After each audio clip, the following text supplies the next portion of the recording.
Welcome to week 3. Lesson for this week is on characterization. For me, characterization is one of the single most important things to understand as a writer. I am a character-driven novelist and teacher. Some writers and teachers believe more in stories that are plot-driven, but I believe if you know your characters, if you develop them, and if they are real, the plot will follow organically. This is true for memoir, fiction, screenplays, short stories, any type of writing. So let's dive into week 3, characterization.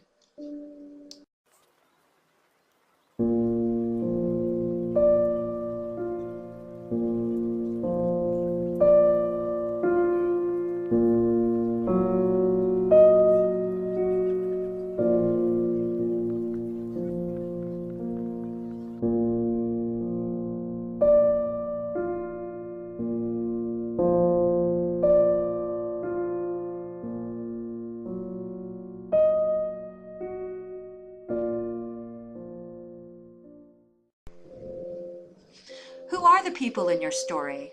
Do you even know? Yes, you might know them as father, mother, sister, friend, teacher, but do you really know them? Do you really know who the people are in your story? As children and as new writers, when we look at events that have happened in our lives, we can see other people sometimes as mere foils, as cardboard cutouts, as paper dolls. We can see them not as who they truly are, but only as they have affected us. It is the goal of this assignment to change that. These people are people who have lives and thoughts of their own. Events have happened to them that day and that year that's affecting the story. As writers, it's our duty to understand all of the characters in whatever we write. I'd like you to choose one of the characters in your story to explore, not yourself. Preferably choose an individual who's not too loaded for you. Then I want you to go to the website next to this video, you're probably already there, and download the character analysis sheet. And I want you to fill it out for this character. It asks questions like name, age, gender, where the person lives, how they grew up, relationship with parents, relationship with siblings, what they feel about the way they look. And 2 very important questions for the character are at the end. What is the character's greatest strength? And what is the character's biggest flaw?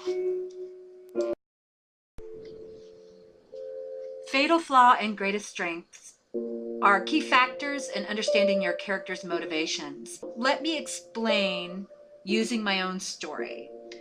Let's say I fill out the characterization analysis sheet for my Aunt Jackie, and I fill in all of the details about her life and understand her more and more deeply. And as I do, I go back into the story and make the story more complex here and there. When I come to fatal flaw and greatest strength, I'm just going to use my creative intuition here.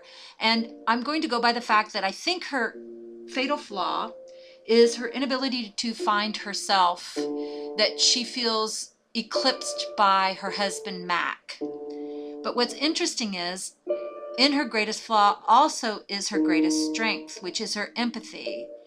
And her greatest strength is her ability to cultivate authenticity in her goddaughter.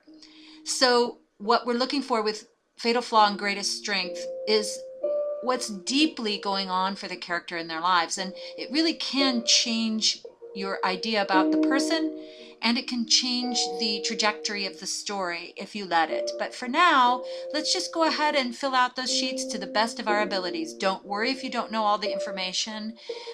Just fill it out and see what comes up for you.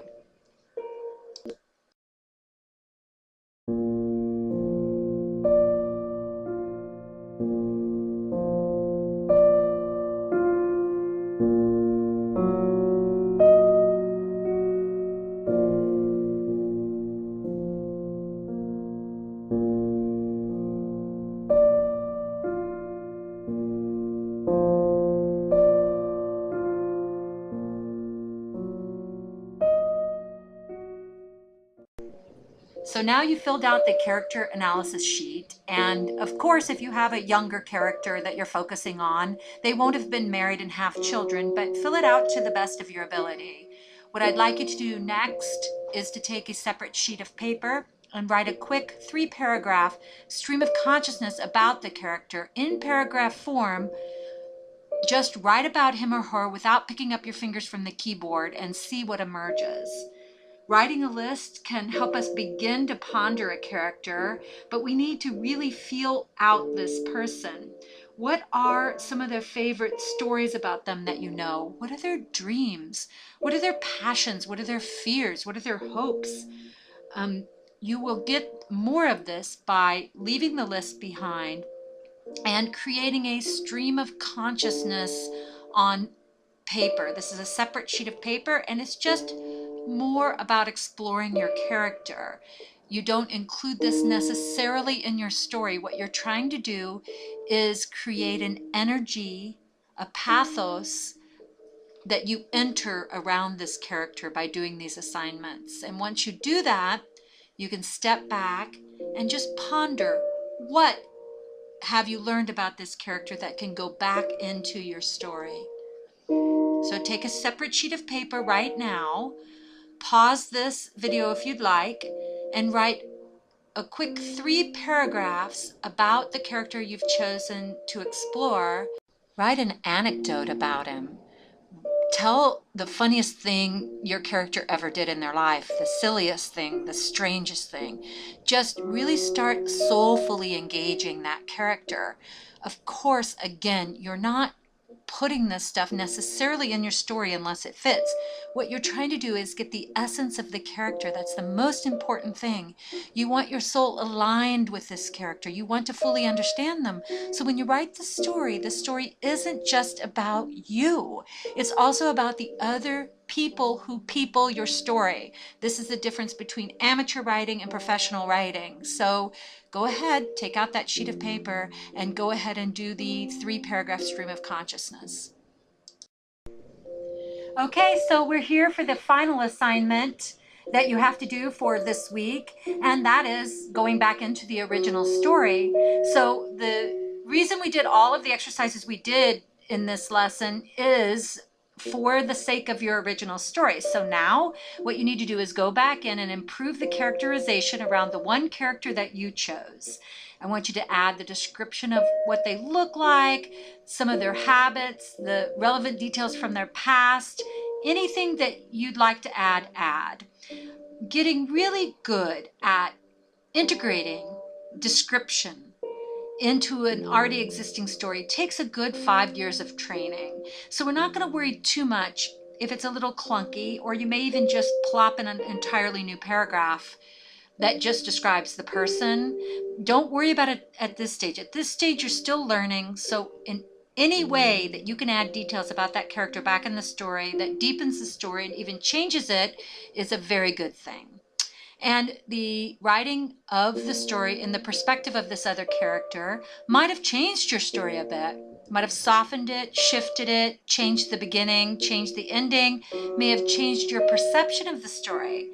So what I'd love to see is those changes appear in your story. Also, I'd love to see and hear about any of these epiphanies or changes on our Facebook forum. Go in and share them. Other people are having the same experience as you are, and it's through that interaction that we get a lot of really good energy to keep going as a writer.